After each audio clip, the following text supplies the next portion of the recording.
چلتا رہے تو یہ ہے عقل سلیم کا مالک۔ عقل سلیم کی یہ تعریف ہے کہ عقل سلیم بندے کو گناہ کی طرف جانے ہی نہیں دیتی، گناہ کی طرف جانے ہی نہیں دیتی۔ تو سرکار علیہ السلام نے فرمایا جس کو ایسی عقل مل جائے تو سمجھے کہ مالک نے میرے اوپر بہت بڑا احسان فرما دیا ہے، مالک نے میرے اوپر بہت بڑا احسان فرما دیا ہے۔ پھر غور سے سننا، رسول کریم صلی اللہ علیہ وسلم نے فرمایا یہی عقل سلیم ہے، یہی عقل، میں نے تو اپنے جملوں میں بات کی نا، اب حدیث کا ترجمہ بھی سنا۔ فرمایا یہی وہ عقل کا ملکہ ہے، یہی وہ نعمت عظمی ہے، یہدی صاحبہ الی الہدی، جس کو یہ دی جاتی ہے وہ عقل اس کو ہمیشہ ہدایت کے راستے پہ چلاتی ہے۔ کس راستے پہ چلاتی ہے؟ اب غور کرنا ہے، اب وہ باتیں آ رہی ہیں جن سے ہر عام و خاص سمجھ سکتا ہے کہ عقل مند کون ہے۔ عقل مند، دیکھیں پہلے فرمایا کہ عقل جیسی نعمت کوئی نہیں جو کسی کو عطا کی جائے، جو کسی کو، فوراً فرمایا کہ وہ ہے کیا، پتہ کیسے چلے گا کہ مجھ کو عقل ملی ہے کہ نہیں ملی، میرے اندر عقل سلیم کا مادہ ملکہ ہے یا نہیں ہے، پتہ کیسے چلے گا؟ فرمایا میں نشانی بتا دیتا ہوں، میں اس کی، تو پھر دیکھ لینا جس کے پاس وہ نشانیاں ہوں تو وہ اللہ کا شکر ادا کرے کہ اس کو عقل سلیم مل گئی ہے، اس کو عقل سلیم پہلی نشانی عطا فرمائی۔ فرمایا جس کے پاس عقل ہوتی ہے نا وہ صرف ہدایت کے راستے پہ چلتا ہے، اور ہدایت کا راستہ کون سا ہے؟ مصطفیٰ کریم علیہ السلام کی سنت۔ آپ کی سنت کے بغیر کوئی راستہ ایسا کائنات میں ہو ہی نہیں سکتا جو صراط مستقیم ہو، یہ یاد رکھیں۔ جو لوگ سرور دو جہاں علیہ السلام کی حدیث اور آپ کی سنت کے منکر ہیں، یقین جانے وہ دائرہ اسلام سے خارج ہیں۔ دائرہ اسلام سے کیا ہے؟ ان کا کوئی دین اسلام سے واسطہ نہیں ہے۔ جو کہتے ہیں ہمیں رسول اللہ کی کوئی ضرورت نہیں ہے، ڈائریکٹ اللہ ہی ہے، ان کا اسلام سے کوئی واسطہ نہیں ہے۔ اب دیکھو رسول کریم صلی اللہ علیہ وسلم نے پہلی علامت کیا دی؟ عقل مند کون ہے؟ پہلی نشانی کیا عطا فرمائی ہے؟ ذرا بلند آواز سے ترجمہ کریں گے، نہ کوئی پابندی لگی ہوئی ہے کہ جملے بولے تو یہ فلاں جرم ہو جائے گا، بولو نا پھر۔ جس کو عقل ملے اس کی نشانی کیا ہے کہ کس راستے پہ چلتا ہے؟ اور ہدایت کا راستہ اسلام میں کون سا ہے؟ مصطفیٰ کریم علیہ السلام کی سنت پہ چلنا، مصطفیٰ کریم علیہ السلام کی۔ تو معلوم ہوا جو رسول اللہ صلی اللہ علیہ وسلم اس حدیث میں فرما رہے ہیں عقل مند کون ہے؟ فرمایا جو میری سنت پہ چل رہا ہے وہ عقل مند ہے۔ وہ کون ہے؟ اور معاشرے میں کس کو عقل مند سمجھا جاتا ہے؟ وہ آپ کے سامنے ہے۔ اور سنت پہ چلنے والوں پر کون کون سی مذاقیں، کون کون سے مختلف انداز میں گفتگو کر کے ان کی عزت کو خراب کرنے کی کوشش کی جاتی ہے، خصوصاً جب اس شخص کے گھر میں کوئی شادی کا فنکشن ہو، کوئی خوشی کا فنکشن ہو، تو لوگ اس کے گھر والوں پر جس انداز میں جس حیثیت سے باتیں کرتے ہیں آپ سے پوشیدہ۔ حالانکہ رسول اللہ صلی اللہ علیہ وسلم نے فرمایا عقل مند وہ ہے، عقل مند جو ہدایت پر چلے، جو ہدایت کے راستے، اور ہدایت کا راستہ اس وقت تک نصیب نہیں ہو سکتا جب تک سرور دو جہاں مالک کون و مکان علیہ السلام کی سنت کا راستہ اختیار نہ کیا جائے، کیونکہ آپ کے طریقے کے بغیر کائنات میں کوئی ہدایت یافتہ ہو جائے یہ محال قطعی ہے۔ محال قطعی کی تعریف ہوتی ہے دوسرا خدا پیدا ہو سکتا ہے، یہ محال قطعی ہے۔ دوسرا خدا پیدا نہیں ہو سکتا، یہ محال قطعی ہے۔ اسی طرح سرکار علیہ السلام کی رہنمائی کے علاوہ آپ کی سنت کے بغیر، آپ کے طریقہ مقدس کو چھوڑ کر کوئی ہدایت یافتہ ہو جائے یہ بھی اسی طرح محال قطعی ہے جس طرح دوسرا خدا پیدا نہیں ہو سکتا۔ اب سمجھ آئیے جملوں کہ محال قطعی کسے کہتے؟ ہو ہی نہیں سکتا کہ کوئی ہدایت یافتہ ہو جائے سرکار علیہ السلام کے طریقے کو چھوڑ کر۔ یہ پہلی نشانی عطا فرمائی کہ جس کو عقل ملتی ہے اس میں یہ بات بھی ہوتی ہے کہ وہ میری شریعت پہ چلتا ہے، وہ میری دوسری بات فرمایا جس کو عقل ملتی ہے وہ گناہوں سے اپنے آپ کو روک لیتا ہے، وہ گناہوں سے اپنے آپ کو، دیکھیں نا یہ عقل ہی تو اس بات کا معیار ہے، عقل ہی تو اس بات کا معیار ہے، اچھا کیا ہے برا کیا ہے، نیکی کیا ہے برائی کیا ہے، عقل کے ذریعے پتہ چلتا ہے نا۔ اب دیکھو اس کی سادہ سی مثال، ایک بندہ جو مسلمان ہے، مسلمان کے گھر پیدا ہوا ہے لیکن وہ عقل نہیں رکھتا، مجنون ہے، پاگل ہے، مجنون اور کیا ہے پاگل، تو اب شریعت نے اس کو مکلف نہیں بنایا، حالانکہ مسلمان ہے، مسلمان کے گھر پیدا ہوا ہے، کیا ہے مسلمان ہے، لیکن وہ اس پر نماز فرض نہیں کہ قیامت کے دن پوچھا جائے بتا تو نے نماز کیوں نہیں پڑھی تھی، روزہ نہیں رکھا قیامت کے دن نہیں پوچھا جائے گا بتا تو نے روزے کیوں نہیں رکھے تھے، وہ جو مرضی کرے، عقل جو نہیں ہے اس کے پاس۔ اب یہ مکلف ہونے کے لیے عقل کا ہونا ضروری ہے، عقل کا ہونا کیا ہے، مکلف کون ہے، جس سے قیامت کے دن سوال کیا جائے تو نے یہ کرنا تھا اور یہ کیوں نہیں کیا، تجھے اس کام سے روکا گیا تھا تو نے اس کو کیوں کیا، یہ مکلف۔ اب دیکھیں جس کے پاس عقل نہیں، اسلام اس کو مکلف نہیں بناتا، کیوں؟ کیونکہ یہی وہ ملکہ ہے جس کے ذریعے سے پتہ چلتا ہے اچھائی کیا ہے برائی کیا ہے، نیکی کیا ہے بدی کیا ہے، نفع کیا ہے نقصان کیا ہے۔ اس لیے اس حدیث میں سرور دو جہاں علیہ السلام نے دونوں جملوں کو بند فرما کے فرمایا کہ عقل مند دیکھنا ہے تو وہ یہ ہے، کیونکہ ہمارا موضوع ہے عقل مند کون ہے از حدیث مبارکہ، جس کی آج آپ دوسری قسط سماعت فرما رہے ہیں۔ فرمایا عقل مند کی نشانی، مثلا اگر میں دیکھنا چاہوں سادہ لفظوں میں کہ میں عقل مند ہوں کہ نہیں ہوں، فرمایا دیکھ لے، اگر تو ہمارے راستے پہ چل رہا ہے اور گناہوں سے اپنے آپ کو جتنی تیرے اندر وسعت اور طاقت ہے روک لیتا ہے تو تجھے مبارک ہو، تو عقل مند ہے، تو کیا ہے، اگر اس کے خلاف ہے تو سرکار فرماتے ہیں ہمارے نزدیک تو عقل مند نہیں ہے۔ اور آپ کو پتہ ہے جو عقل مند نہ ہو وہ کیا ہوتا ہے، مجھے بتانے کی ضرورت ہی نہیں، آپ کو خود پتہ ہے۔ پھر رسول کریم صلی اللہ تعالی علیہ وآلہ وسلم نے ارشاد فرمایا کہ کسی بھی شخص کا ایمان مکمل نہیں ہو سکتا۔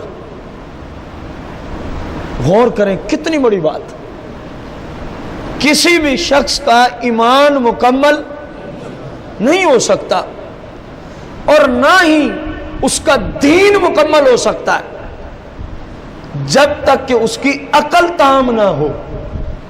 اور عقل کے تام ہونے کی علامت ابھی آپ کو عرض کی ہے، عقل مند وہ ہے جو گناہوں سے بچے اور نیکیوں کے کام کرتا رہے، اور نیکیوں کے کام کرتا رہے، اس کے بغیر فرمایا نہ اس کا ایمان مکمل ہے نہ اس کا دین اسلام مکمل ہے۔ چلو آپ سے سوال ہے، ایک بندہ کہے جی میں مسلمان ہوں، نماز پڑھنی نہیں، میں مسلمان ہوں، سود کے پیسے کھانے ہیں، میں مسلمان ہوں، رشوت لینی ہے، میں مسلمان ہوں، ہمسایوں کا، غریبوں کا، پڑوسیوں کا، یتیموں کا، مسکینوں کا حق مار کے کھا جاتا ہے، میں مسلمان ہوں۔ آپ کو سمجھ آتی ہے کہ یہ کامل ایمان والا ہے؟ بس یہی کچھ حدیث بتا رہے۔ رمضان میں روزہ رکھنا نہیں، میرے جیسا عاشق رسول ہی کوئی نہیں، تیرے جیسا قذاب ہی کوئی نہیں، تو کہہ رہے میرے جیسا عاشق کوئی نہیں، اسلام کہہ رہے تیرے جیسا جھوٹا کوئی نہیں۔ مسلمان پہ ہی روزے فرض ہیں، وہ روزے رکھتا نہیں اور اس کے رسول کا جناب دامن تھامے ہوئے۔ تو اس لیے فرمایا کہ عقل ہوگی تو شریعت پہ چلے گا، گناہوں سے رکے گا، اور فرمایا جب تک عقل تام نہیں ہے نہ اس کا ایمان مکمل ہو سکتا ہے نہ ہی اس کا دین اسلام مکمل ہو سکتا ہے۔ مطلب کیا ہے، اسلام پر چلو عقل مکمل ہے، اسلام کے خلاف ہو عقل بھی ناقص ہے، کیونکہ عقل کے بغیر اسلام پہ چلا نہیں جا سکتا۔ علامتی سرکار نے یہی فرمائی کہ عقل مند وہ ہے جو ہماری شریعت کے مطابق زندگی گزارے۔ ہماری شریعت کے مطابق کیا گزارے؟ زندگی گزارے۔ رسول کریم رؤوف الرحیم علیہ الصلوۃ والتسلیم نے ارشاد فرمایا کہ بے شک ایک مسلم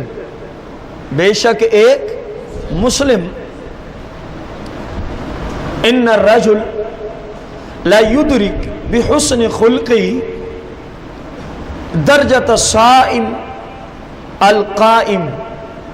کتنی مقدس بات فرمائی ہے سرکار علیہ السلام۔ فرمایا کہ کوئی مسلم اپنے حسن اخلاق کی وجہ سے، اپنے حسن، سادہ لفظوں میں فرمایا اچھے اخلاق کی وجہ سے بندہ اس شخص کا رتبہ پا لیتا ہے جو ہر روز روزہ رکھے۔ ہر روز کیا رکھے؟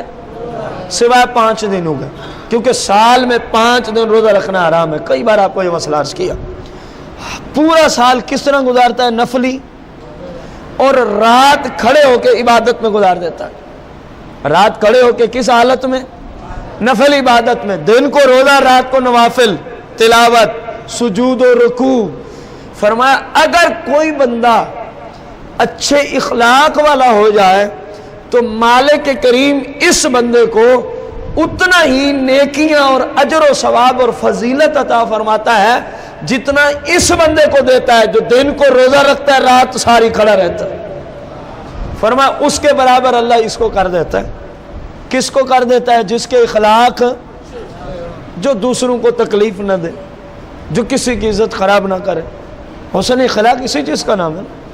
اور شخص نے جو پوچھا نا، بخاری میں ہے، ای المسلمین خیر، یا رسول اللہ آپ کے نزدیک مسلمانوں میں اچھا کون ہے؟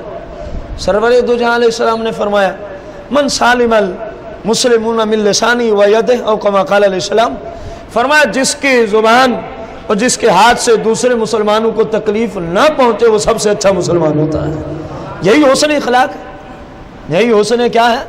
کہ آپ کی وجہ سے کسی کو تکلیف نہ پہنچے، آپ کی وجہ سے کسی کو تکلیف نہ پہنچے، جب تک اسلام اجازت نہ دے، جب تک اسلام۔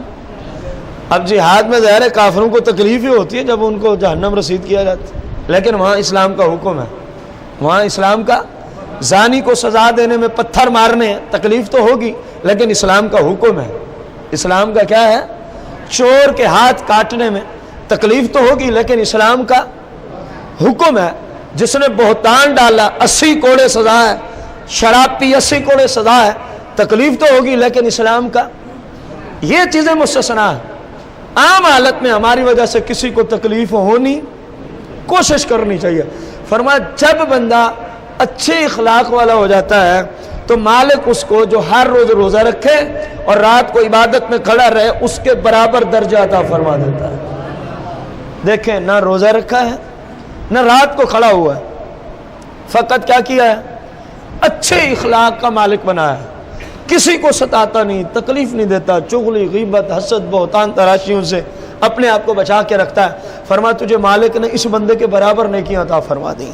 اب اگلی بات پہ غور کرنی ہے۔ پھر مزید نبی کریم صلی اللہ علیہ وسلم نے فرمایا سن لو،